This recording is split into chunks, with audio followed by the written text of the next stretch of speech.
উন্নয়ন পৰিষদ কেন্দ্ৰীয় সমিতিৰ তৰফৰ পৰা গণশিল্পী সূৰ্য দাসৰ বিয়োগত আমি মৰ্মাহত হৈছোঁ। গণশিল্পী সূৰ্য দাসৰ গীতৰ জৰিয়তে সাংস্কৃতিক জগতখনত যি ব্যতিক্ৰমী প্ৰচেষ্টাৰে অসম আৰু অসমীয়া জাতিৰ হকে যি অবিৰতভাৱে যি সংগ্ৰাম আৰু গীতত যি মাটিৰ গুণ ই অসমীয়া জাতিক দি থৈ গ'ল, ই এক আপুৰুগীয়। সূৰ্য দাসে এক আপোচবিহীন সংগ্ৰামী ধাৰাৰে অসমীয়া জাতিৰ উত্তৰোত্তৰ কামনা কৰিছিল। অসমীয়া জাতিৰ উত্তৰণৰ কাৰণে তেখেতে খাটি খোৱা মানুহখিনিৰ হকে শ্ৰমিক আৰু কৃষকৰ ঐক্যবদ্ধ সংগ্ৰাম আৰু সংগ্ৰামৰ লগত তেওঁ গীতৰ যি সংযোজন আৰু সাৱলীল আৰু যি স্পষ্টতা, সূৰ্য দাস অসমীয়া জাতিৰ এজন গণশিল্পী হিচাপে আমাৰ মাজত সদায় থাকিব। জাতীয় উন্নয়ন পৰিষদ অসম কেন্দ্ৰীয় সমিতিৰ তৰফৰ পৰা আমাৰ তেখেতক শ্ৰদ্ধা নিবেদিছোঁ।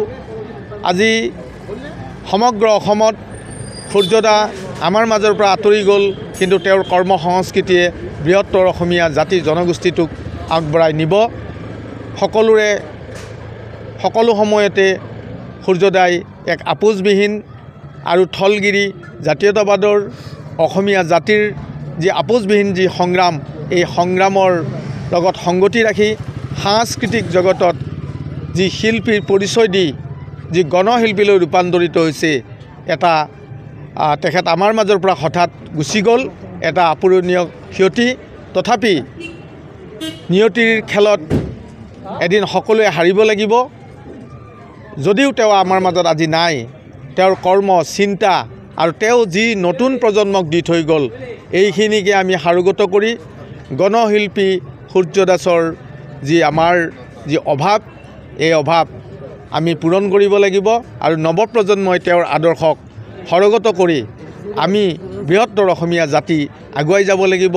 আৰু তেওঁৰ গীত মাতে আমাক প্ৰতিটো মুহূৰ্ততে সচেতন কৰি দিব, কাৰণ তেওঁ মানুহৰ কাৰণে মাটি আৰু আমাৰ যিটো থলগিৰিৰ যি শ্ৰমিক আৰু কৃষকৰ যি ঐক্যবদ্ধ সংগ্ৰাম আৰু সংগ্ৰামৰ জৰিয়তে অসমীয়া জাতিয়ে যি আমাৰ অধিকাৰ যি সাব্যস্ত কৰিবৰ কাৰণে তেওঁ অহৰহভাৱে যি গীতৰ জৰিয়তে এটা শিল্পীৰ ব্যতিক্ৰমী মনৰ পৰিচয় দি অসমীয়া জাতি যে এটা নিজস্ব এটা নিজৰ স্বকীয় বৈশিষ্ট্য আছে, তেওঁ প্ৰতীয়মান কৰিছিলে। আৰু অসমৰ ইমূৰৰ পৰা সিমূৰলৈ এক সংগঠিত কৰি তেওঁ সাংস্কৃতিক জগতত এটা বিৰল আৰু বিচক্ষণ হৈ তেওঁ গণশিল্পী হিচাপে অসমীয়া জাতিৰ মাজত প্ৰতিষ্ঠা লাভ কৰিছে। সেইজন আমাৰ মাজত নাই। আমি তেওঁৰ যাতে বিদেহী আত্মাই সদ্গতি প্ৰকাশ কৰে, ভগৱানে তেওঁক যাতে স্বৰ্গত স্থান দিয়ে, তাৰ আমি কামনা কৰিছোঁ। আৰু তেওঁৰ আমি সকলো তেওঁৰ গুণানী কীৰ্তন কেনেকৈ নৱপ্ৰজন্মৰ আগত আমি দিব পাৰোঁ, তাৰ কাৰণে আমি চেষ্টা অব্যাহত ৰাখিবলৈ আমি পণ কৰিছোঁ।